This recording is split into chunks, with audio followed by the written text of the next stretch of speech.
What's good, YouTube? It's your boy KingSupreme back in the video. We got Beastie Boys, the greatest group of all time. Now, if you're new here, welcome to the channel, homie. Just be sure to like, comment, subscribe, and share if you want to see more bangers from your boy. You feel me? Because the grind never stops. But hey, some Beastie Boys, bro. It's a little bit something different today. You feel me? I know I've been on the music video tip, you know, with Beastie Boys, all their songs, getting to the albums, and I still got a lot left to get to. But hey, this is a little bit different thing, you know what I'm saying? So grab your popcorn, grab your snacks, grab your chips and salsa, grab your cashews, grab your pistachios, grab everything, bruh. Grab it all, but because we about to be tuned into this. I think this is like a kind of just talking about how Beastie Boys are one of the greatest groups of all time. I believe so. I saw this a few times in the comments, and I appreciate this suggestion. I appreciate it, but I'm very, very excited to get to this. You feel me? I really, truly believe that, in my opinion, from listening to them, they just might have. I think they are.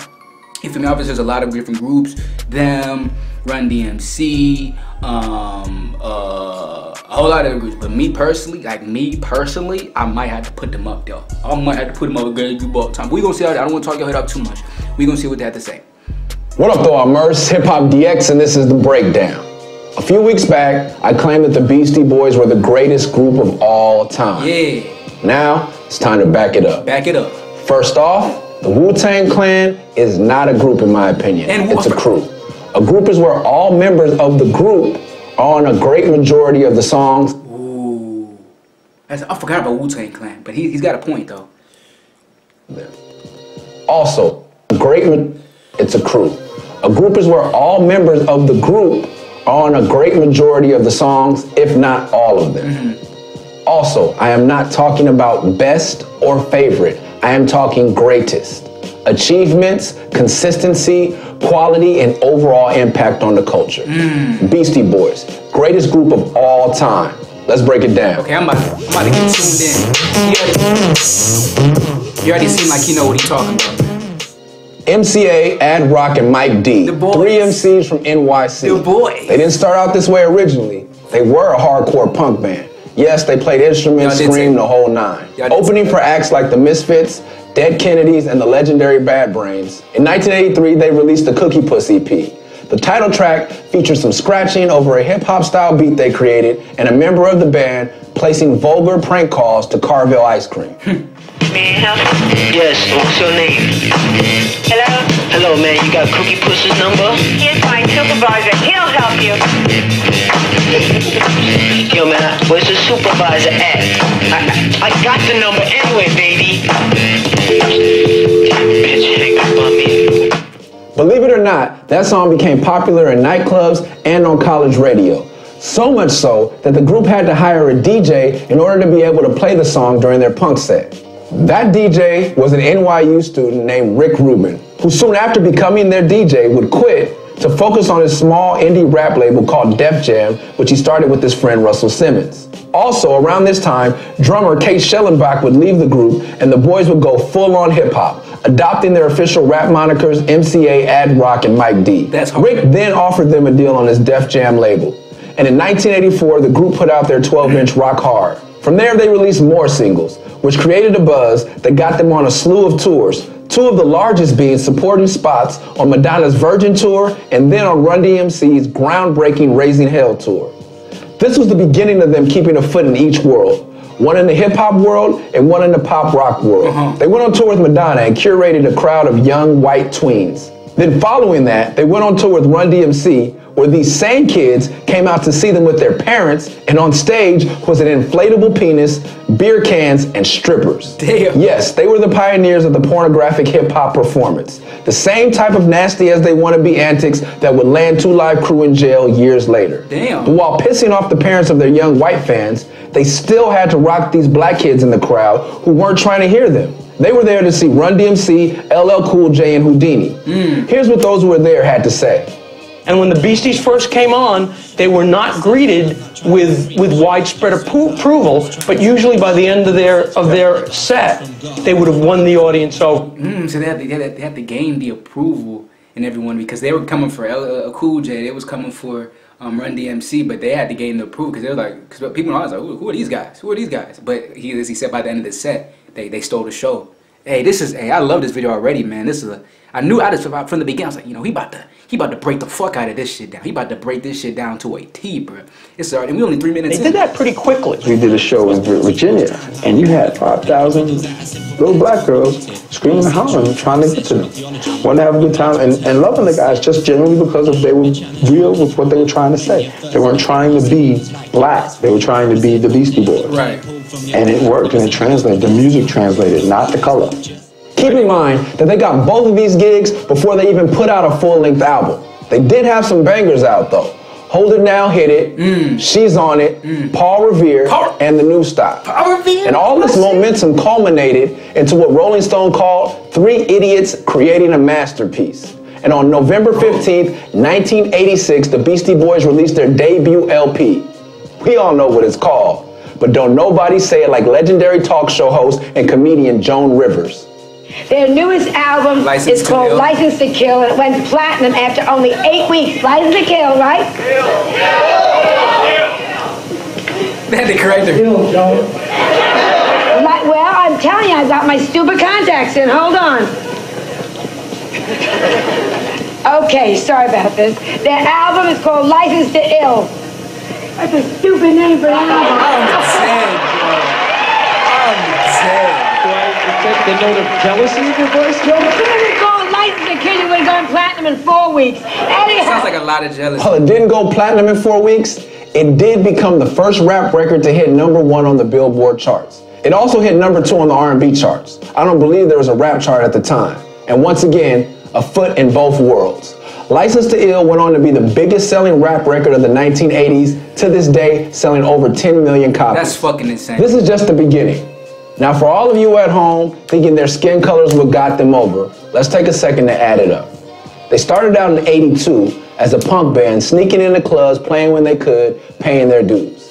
Then they graduated to being able to open up for some of the most legendary punk bands at the time, playing at some of the most legendary venues, like CBGB's for instance. And for all of y'all who don't know what CBGB's is, it's like One Oak on meth. And if you were playing there during that time with the bands they were playing with, you were on. Damn. Got their foot in the door and they didn't stop. And just as they were beginning to bubble on the punk scene, they said, scratch that. Let's become a rap group. Now keep in mind, at the time, punk rock was much bigger than hip hop. Right, that's a big step. You could count on one hand the number of successful rap groups. So it wasn't for the money. And of the groups on that one hand, 0 of them were white. Major labels were not checking for rappers, and definitely not white ones. So what do? Sign with the indie label operating out of a New York University dorm room. And yes, as the Beastie Boys grew, so did Def Jam. But it was nothing like the Def Jam we know today. So if you think their debut album selling millions of copies was easy, or solely because of the color of their skin, you're dead ass wrong. Type shit. As I said in the previous breakdown, it was a hard sell on both sides. Black people were not trying to hear a bunch of white boys rap, and white people, they weren't trying to hear rap, period. And let's not forget that the millions of copies sold generated millions of dollars in revenue, which laid a solid foundation for the most important rap label of all time. But that said, after the release of License to Ill, the Beastie Boys left Def Jam. I've always wondered why the Beasties left after the first album. They left because they couldn't get along. They were young, they couldn't get along between Leo and Rick. Leo wanted to manage them and make them a big movie at a big movie studio. Rick wanted to produce and direct their movie. I think what Russ was trying to get at was the label was trying to control them, and in the true spirit of hip hop and punk rock, the group wasn't having it. Right. After selling millions of records, they said no to the big movie deal and all the prepackaged, label manufactured BS. You know who did roll with the plan though? The Fat Boys and Run DMC. Both groups had the same management as the Beasties at the time. Both did movies. And while I love and respect both groups and enjoyed their respective films as a kid, I also love and respect the Beastie Boys for standing their ground. Right. But that's really real. It's a lot easier to say no to the money when you come from an upper class or upper middle class family. When you're 3 kids from a less desirable background like the Fat Boys and Run DMC, it's hard to say no to that kind of money and opportunity.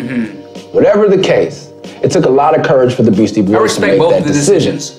Some might say making a move like that was self-sabotage. See what I did there? I see what you did there. They bounced to Capitol Records to create a flop. Or at least that's how the Dust Brothers produced Paul's Boutique was seen by their new label. I haven't even listened to the entire album yet. It's been actually insane, bro. People been sleeping on that album. Oh my gosh, bro. Or what? Fun and rap was still there.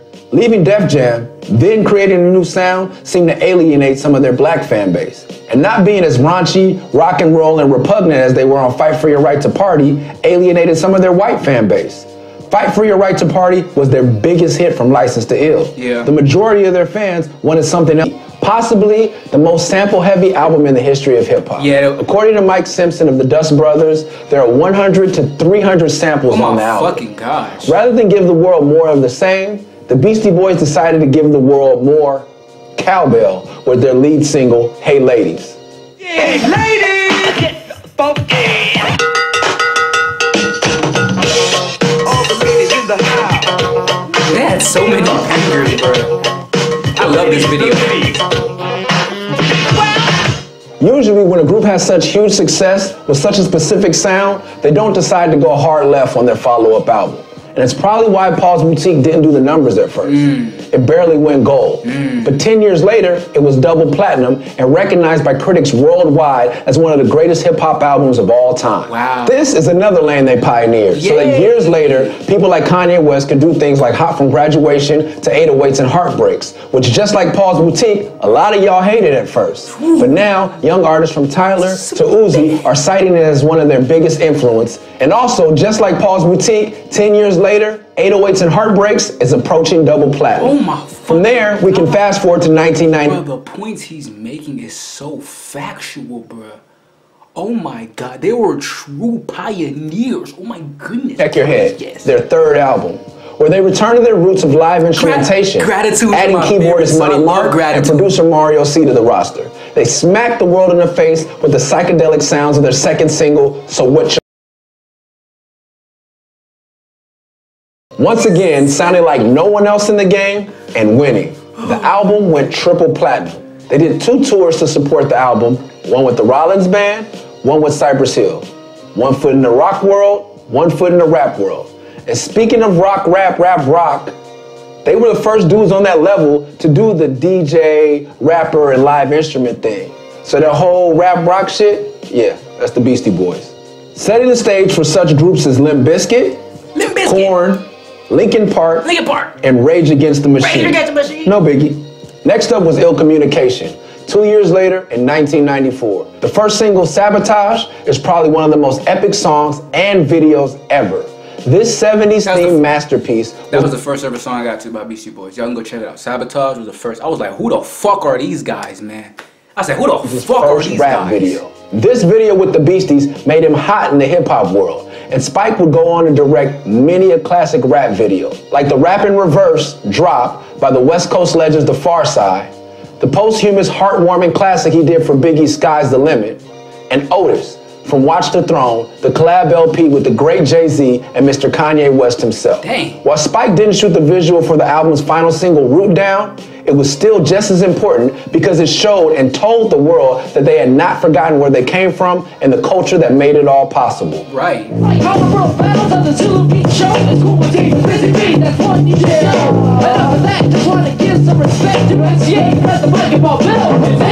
Yes, that was Bobo, currently of Cypress Hill on percussion. But he got his big break and in with Cypress by touring with the Beastie Boys. After this album, they released a few EPs that featured some instrumental tracks, some punk songs, and some remixes. And 4 years later, in 1998, they released Hello Nasty. It earned them 2 Grammy Awards, one for Best Performance by a Rap Duo or Group for their single Intergalactic, and the second Grammy was for Best Alternative Music Album. This was the first time one group had won an award in both categories.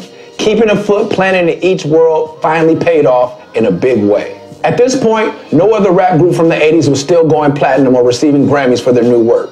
Once again, you may say it was because of the color of their skin. But what about Vanilla Ice and Third Base? White rappers that came in the game after the BC started, and their careers were virtually over by this point. They went on to release the To The Five Boroughs album in 2004. That went platinum.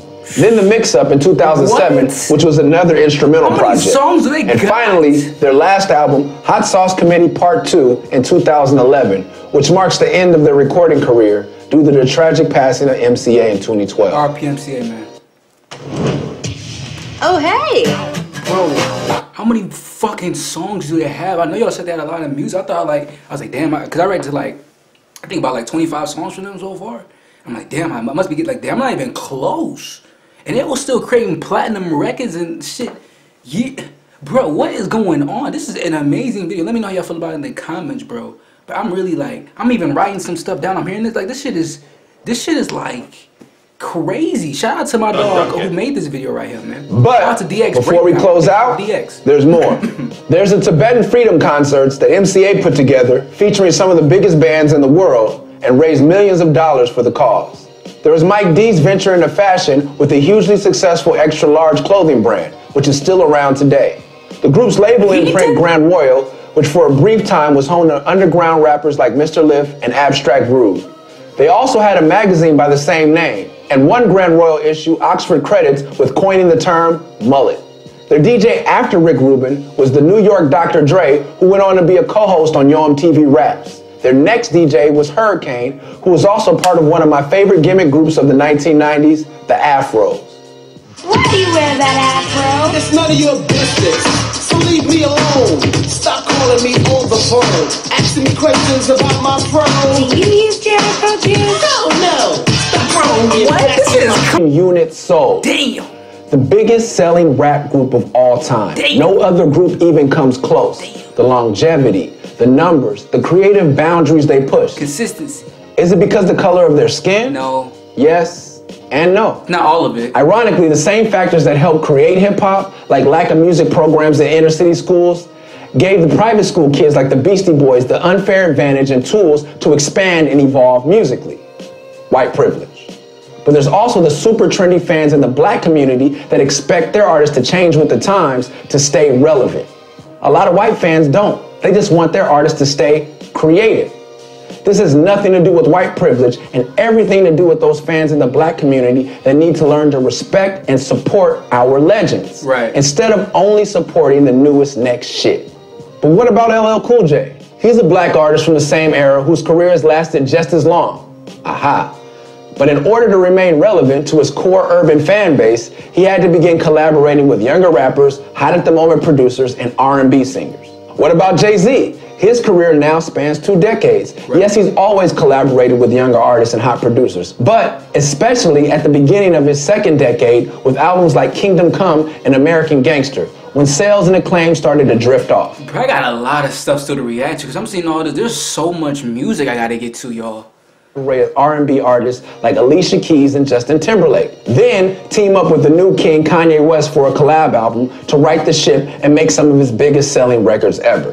But the Beastie Boys never had to collaborate with young hot artists or producers to maintain their success. White privilege? Not so much.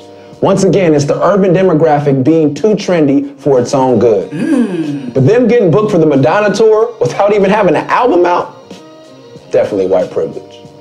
But the subsequent tours they were booked for, when other black rap acts weren't being booked, had less to do with the color of their skin and more to do with the outbreak of violence at rap shows nationwide. This was a direct symptom of the crack epidemic that was sweeping our communities at the time. White privilege? Yes. But the Beastie Boys couldn't control violence breaking out at other rappers' shows, so they had to take the opportunities being presented to them. Right. And like it or not, them accepting these opportunities still opened doors for the black rap acts that couldn't later on down the line. And they did so without selling out, keeping it hip-hop and b-boy as fuck. They really did never sell out. If you disagree with me, let's hear Chuck D from Public Enemy's take on it. It's impossible to talk about those dudes without the magnitude of LL Cool J and the Beastie Boys made it possible for them. Come on now. So I don't want to hear somebody coming out telling that's evolution. But the revolution is LL Cool J and the Beastie Boys. Those are revolutionary MCs. Jay-Z and Eminem are evolutionary MCs. That's cool, but it evolved out of the creation that created the standard. That's so respect. That's due respect to all of them. Right, that's respect. But I cover 30 some odd years and following hip hop, so even Eminem and Jay-Z will tell you they'll agree to that. Right. Do I think the Beastie Boys are the best? No. Are they my favorite of all time? No. But they are close. Did they have an unfair advantage? Yes. Do I feel like they showed love and respect for the culture throughout their career? Yes. Their staying power, their dope live show, their innovations, their philanthropy, their numbers. When I sit back and look at the facts objectively, I have to say, at this point in hip-hop history, the Beastie Boys are the greatest rap group of all time. You might say hell yeah, you might say fuck no. Let's talk about it in the comments below. And as always, for more music and news, check out hiphopdx.com. Hell yeah, they're the best group. The fuck y'all talking about, man? The fuck y'all talking about, man? The fuck said they wasn't the best group? The fuck? Stop playing with them. Stop playing with them. That's the video. Hope y'all enjoyed it. More videos will for sure be dropping soon, but I am so glad I got to this, man, because this was a different, I needed to see this video, man. Again, to know another appreciation of Beastie Boys, and shout out to, go subscribe to my dog Hip Hop DX for a phenomenal video. I completely agree with everything he said, and I think that they deserve the title of being the greatest group of all time. Yes, they do. But that's the video. If you enjoyed it, more videos dropping soon. Beastie Boys will for sure be continuing to be dropping. Pause Boutique and so forth after that. But that's the video. If y'all enjoyed it, like, comment, subscribe, share if you want to see more videos. Instagram's on the bottom of the screen, also in the description. If you want to hit me up, DM me, message me, do all that shit, so I can keep on spamming these videos out for y'all. I appreciate y'all so much for watching. It's your boy KingSupreme. I'll catch y'all next time, homies.